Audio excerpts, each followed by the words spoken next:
നല്ലൊരു തേൻ വരിക്കയാണ് കേട്ടോ. നമുക്ക് ഇത് വെച്ചിട്ടൊന്ന് ഒരു സ്നാക്ക് ഉണ്ടാക്കി നോക്കിയാലോ. അപ്പോൾ അതിന് വേണ്ടിയിട്ട് ഞാൻ ഒരു ബൗളിലേക്ക് കുറച്ച് മൈദപ്പൊടി ഇട്ട് കൊടുക്കുന്നുണ്ട്.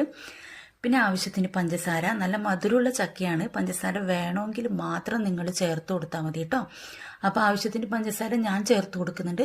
പിന്നെ ഇത്തിരി ഒന്ന് ഒരു പിഞ്ചുപ്പും ഒരു ഏലക്കാപ്പൊടിയും കൂടെ ചേർത്ത് പൊടിയൊന്ന് നന്നായിട്ട് മിക്സ് ചെയ്തെടുക്കാം കേട്ടോ. മിക്സ് ചെയ്തിട്ട് നല്ല കട്ടിയിൽ തന്നെ ഇതൊരു ബാറ്ററാക്കി എടുക്കാം കേട്ടോ. നല്ല കട്ടിയിലുള്ളത്, വെള്ളം കൂടി പോകാൻ പാടില്ല. പിന്നെ നിങ്ങൾ വെളിച്ചെണ്ണയാണോ ഓയിലാണോ യൂസ് ചെയ്യുന്നത് വെച്ചാൽ അതൊന്ന് നന്നായിട്ട് ചൂടായി വരുമ്പോൾ നമ്മൾ ഉണ്ടാക്കി വെച്ചിരിക്കുന്ന ഈ ഒരു ബാറ്ററിലേക്ക് ഒരു പീസസ് ചക്ക എടുത്ത് മുക്കി ഫ്രൈ ചെയ്തെടുക്കുക. 2 വശവും നല്ല ബ്രൗൺ കളർ ആകുന്നത് വരെ ഒന്ന് വെയിറ്റ് ചെയ്യാം കേട്ടോ. അപ്പോൾ ഈ ഒരു സമയത്ത് ഓയിൽ നന്നായിട്ട് ചൂടായിട്ട് വന്നതിന് ശേഷം തീ ഒന്ന് മീഡിയം ഫ്ലെയിമിലേക്ക് വെക്കുക. എന്നിട്ട് ഒന്ന് 2 വശം ഒന്ന് ബ്രൗൺ കളർ ആകുന്നത് വരെ ഒന്ന് ഫ്രൈ ചെയ്തെടുക്കുക കേട്ടോ. അപ്പോൾ എല്ലാവർക്കും ഇഷ്ടപ്പെട്ടു എന്ന് വിശ്വസിക്കുന്നു. Okay, thank